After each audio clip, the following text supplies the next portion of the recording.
बिस्मिल्लाहिर्रहमानिर्रहीम। अस्सलाम वालेकुम।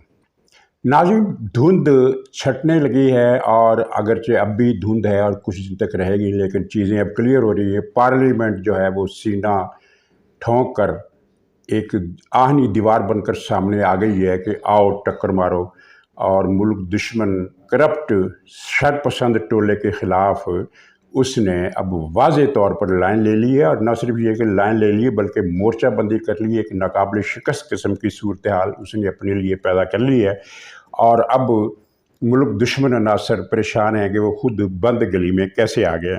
तो इसके साथ ही गोलमेज कॉन्फ्रेंस के बारे में पता चल गया है कि ये इसके पीछे क्या गेम है। दरअसल पता ये चला है कि इसके पीछे बड़ा खड़पैंच है। बड़े खड़पैंच ने दो चीज़ों को सामने रखा।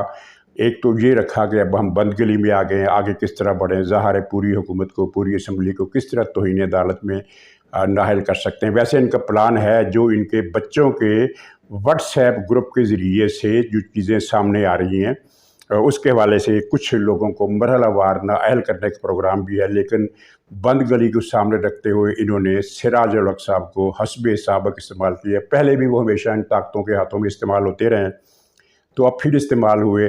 पार्लियामेंट में फैसले करने के बजाय ये सिराज उल हक साहब ने ये एक अनोखी दुरफंतनी छोड़ी कि गोल बेस कॉन्फ्रेंस में तारीख का तयन कर लिया जाए। ज़ाहिर है ये एक दीवाने का ख्वाब है, लेकिन इससे इस टोले की, शरपसंद टोले की कमज़ोरी ज़ाहिर हो गई कि वो उन्हें खुद अपने बिछाए हुए जाल की कमज़ोरी का पता चल गया, और अब वो इससे निकलने की राह ढूंढ रहे हैं। लेकिन ज़ाहिर है वो आखिर तक जाएंगे, और इस साजिश के पीछे कई और चीज़ें भी खुल रही हैं। मसलन ये इंकशाफ सामने आया है कि दरअसल साकिब निसार ने इमरान खान को यकीन दिलाया था कि तुम असम्बलियाँ तोड़ो तो हम संभाल लेंगे। हमसे मुराद वो जो इस वक्त सीटिंग है वो भी उसमें शामिल थे। वो जो 4 खड़पैंच हैं वो इसमें शामिल थे, तो उनकी तरफ से। और इससे पहले साकिब निसार बहुत ज़्यादा हेक्टिक किस्म की एक्टिविटीज़ में मुलव्वस रहा, आता रहा जाता रहा। इमरान खान से रब्ता, फिर उनसे खड़पैंचों से रब्ता, फिर ये सारी साजिश की तफसीलात तय हुई। और इस साजिश में ज़ाहिर इन 4 खड़पैंचों के बहुत कुछ वो जो है वो स्टेक पर लगा हुआ है, दाव पर लगा हुआ है।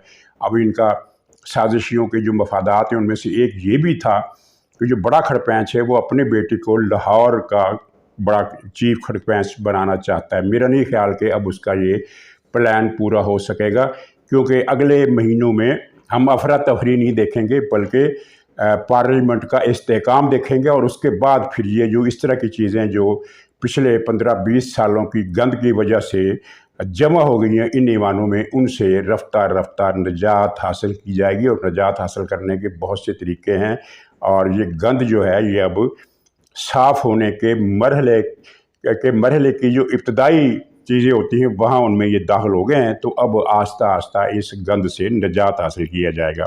इस दौरान एक अहम वाक़या ये हुआ कि कुल पाकिस्तान वकला कॉन्फ्रेंस हुई है, जिसमें पाकिस्तान की 1.5 लाख वकीलों की नुमाइंदा तंजीम ये नुमाइंदे शरीक हुए, और तमाम बार काउंसिल्स के अहदेदार इसमें शरीक हुए। और उन्होंने न सिर्फ ये है कि पार्लियामेंट और आइन के साथ खड़ा होने का ऐलान किया, बल्कि आज वो यौम स्याह भी मना रहे हैं खड़पैंचों के उस फैसले के ख़िलाफ़ जिसमें उन्होंने पार्लियामेंट का कानून साजी का हक़ मुअत्तल कर दिया था, जिसकी ना तो आइन में गुंजाइश है, ना ही माजी की अदालती तारीख़ में इस तरह की कोई मिसाल दुनिया के किसी भी मुल्क में मिलती है। ये एक सरासर दादागिरी का फ़ैसला था, जिसको वकला की तंजीमों ने मुस्तरद कर दिया है।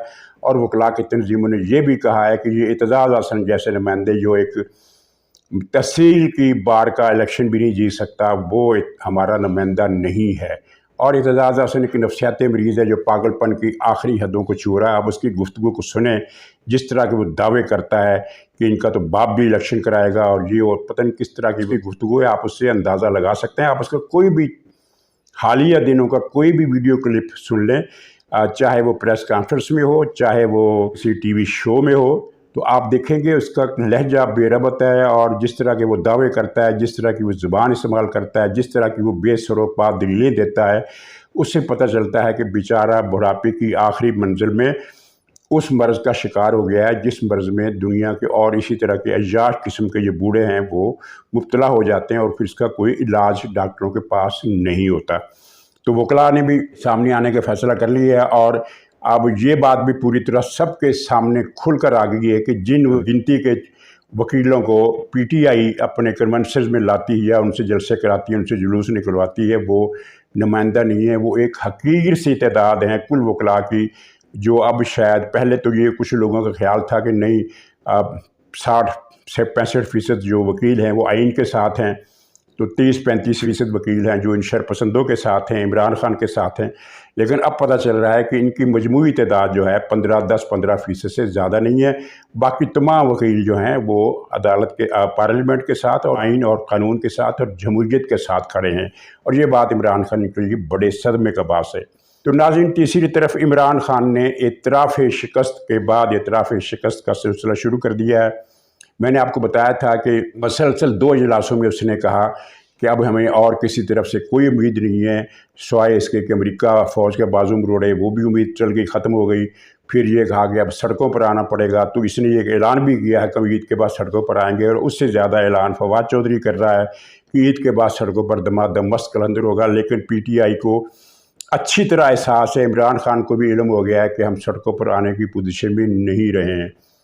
तो ज़मान पार्क की भी मैंने सूरत बताई थी, अब इसके क्लिप भी सामने आया कि शहरी से पहले ज़मान पार्क में उल्लू बोल रहे होते हैं, उल्लू कोई लोग नहीं होते वहाँ, 15-20 से ज़्यादा का मजमा या 30-40 का मजमा जो सोए होते हैं लोग इधर उधर, इससे ज़्यादा का मजमा नहीं होता। और थोड़ा बहुत रश जो लगता है वो शहरी के वक्त लगता है, ज़ाहिर बहुत सारे लोग शहरी खाने इधर उधर से करीबी इलाकों से आ जाते हैं तो कुछ रौनक लग जाती है, लेकिन वो भी तादाद 200-250 से ज़्यादा नहीं होती। तो शहरी को छोड़कर बाकी सारी रात कुछ डांस वगैरह होते हैं, लेकिन उन डांसेस में भी कोई 15-20-25 लोग होते हैं टोटल, 10-15 नाच रहे होते हैं और 10-15 बैठकर देख रहे होते हैं। तो ये हालत है। और इसी तरह के एक इजलास में इमरान खान ने कहा कि पेशावर मुझे कमज़ोर होता हुआ लग रहा है, वहाँ हमारी जो स्ट्रेंथ है वो कम हो रही है, लगता है वहाँ जुनून ख़त्म हो रहा है।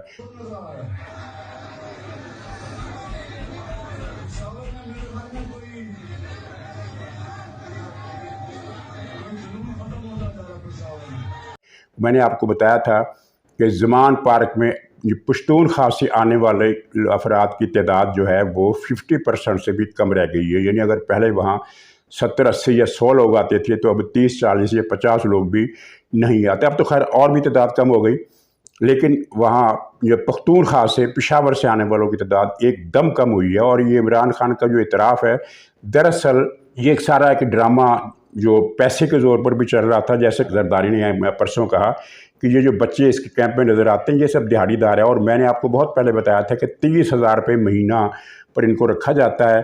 तो अब पता नहीं वो 30,000 रुपये उनको मिलना बंद हो गए या उनको ज़्यादा बेहतर रोज़गार मिल गया, क्या हुआ, या वो कुछ गिरफ्तारियाँ वगैरह की जो खबरें आ रही हैं उनसे डर गए। जो भी वजह है, ज़मान पार्क में अब उजराव का अमल है, उजराव की तस्वीर है, एक वीरान किस्म का मुकाम लगता है, वो रौनकें, वो शोर शराबा।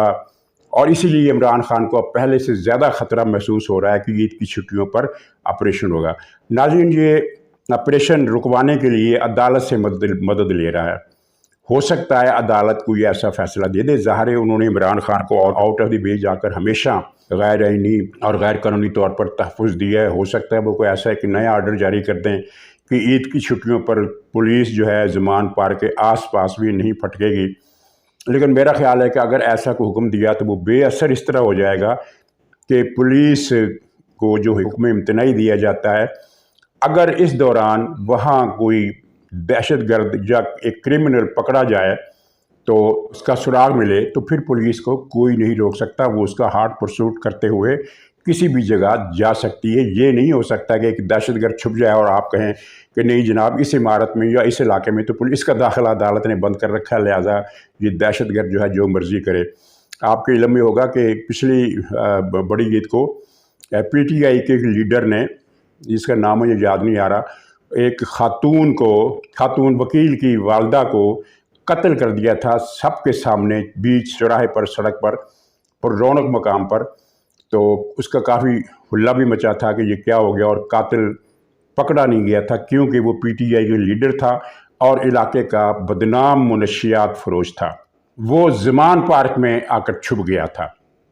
PTI के रहनुमा था, ज़मान पार्क में छुप गया।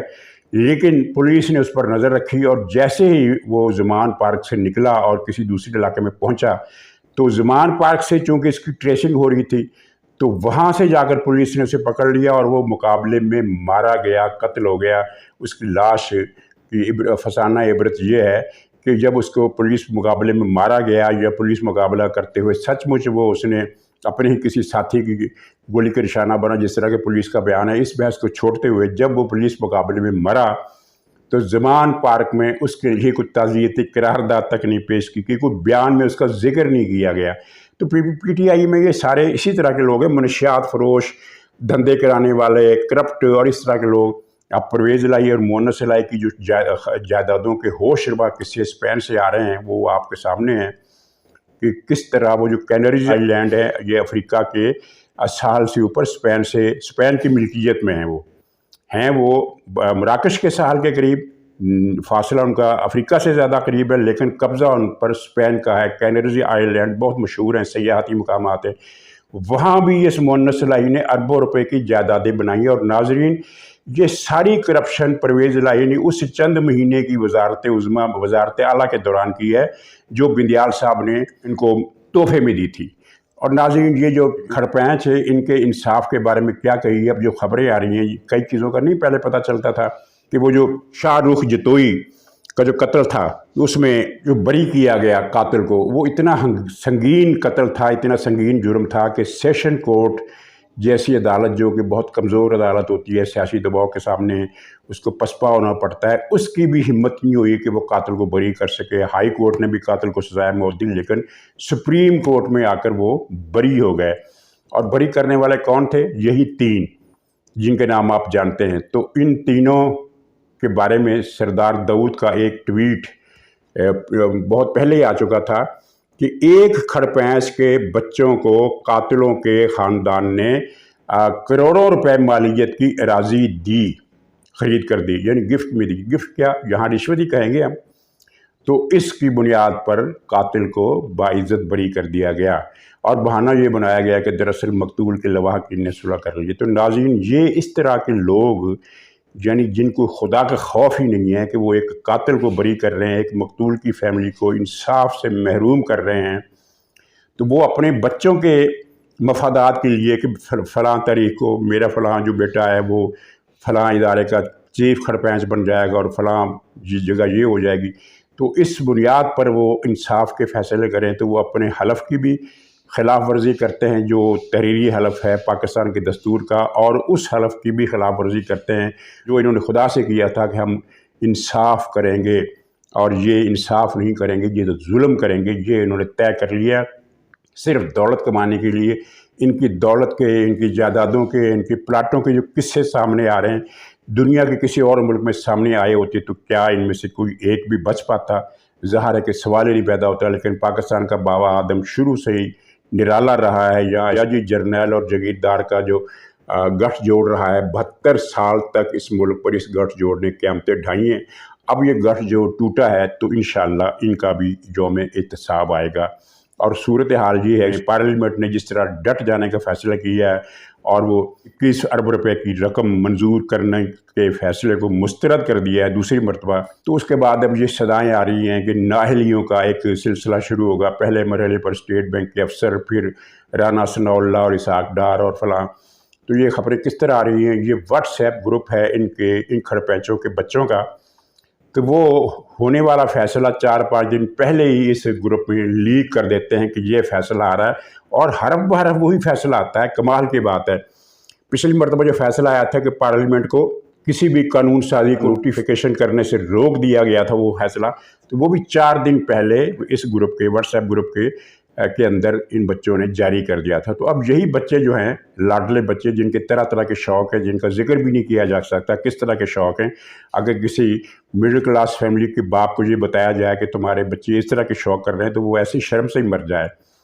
تو یہاں تو فخر کیا جاتا ہے کہ دیکھو ہمارے بیٹے نے یہ کیا کر دیا، یہ یہاں کی صورتحال ہے۔ تو ان بچوں نے یہ بتایا ہے کہ پہلے مرحلے پر اسٹیٹ بینک کے افسروں کے خلاف توہین عدالت کی کارروائی ہوگی، پھر 2 وزیر نااہل ہوں گے، پھر اس کے بعد وزیر اعظم شہباز شریف کو بھی نااہل کیا جائے گا۔ لیکن خبر کیا ہے؟ خبر یہ ہے کہ اگر انہوں نے کسی بھی وزیر کو نااہل کیا तो सड़कों पर फिर फैसला होगा, फिर फैसले ईवानों में नहीं होंगे, फिर सड़कों पर फैसला होगा। उस सड़कों पर फैसला क्या होगा इसकी वजाहत मैं नहीं कर सकता, लेकिन ये फैसला उन्होंने कर लिया है। गलत किया या सही किया, तंग आमद बजंग आमद। फिर जो फवाद चौधरी कहता है ना कि सड़कों पर दमादम मस्त कलंदर होगा, तो ये मस्त कलंदर से कुछ आगे की चीज़ हो जाएगी। बहरहाल नाज़रीन, आज 18 तारीख है, तो 20 तारीख को एक अहम फैसला सामने आएगा जिसमें पार्लियामेंट के उस कानून को जिसमें चीफ जस्टिस के सवाबदीदी इख्तियार को, अज़ खुद सुओ मोटो नोटिस वाले इख्तियार को, और दूसरी जो चीज़ें हैं हक़ की अपील वगैरह, वो कानून जो है वो मंजूर हो जाएगा और उसका नोटिफिकेशन जारी हो जाएगा। यानी उस फैसले की परवाह नहीं की जाएगी जिसमें कहा गया था कि इस फैसले को नोटिफाई ना किया जाए। जो कानून बना ही नहीं अभी, उसको अदालत ने रोक दिया, तो वो फैसला नल एंड वाइड कर दिया जाएगा। और उसके बाद फिर जो मामला चलेंगे तो 2 मई तक कई और धमाके होने हैं। तो नाज़रीन, इजाज़त दीजिए, इंशाअल्लाह अगले ब्लॉग में फिर मुलाकात होगी। तब तक के लिए खुदा हाफिज़।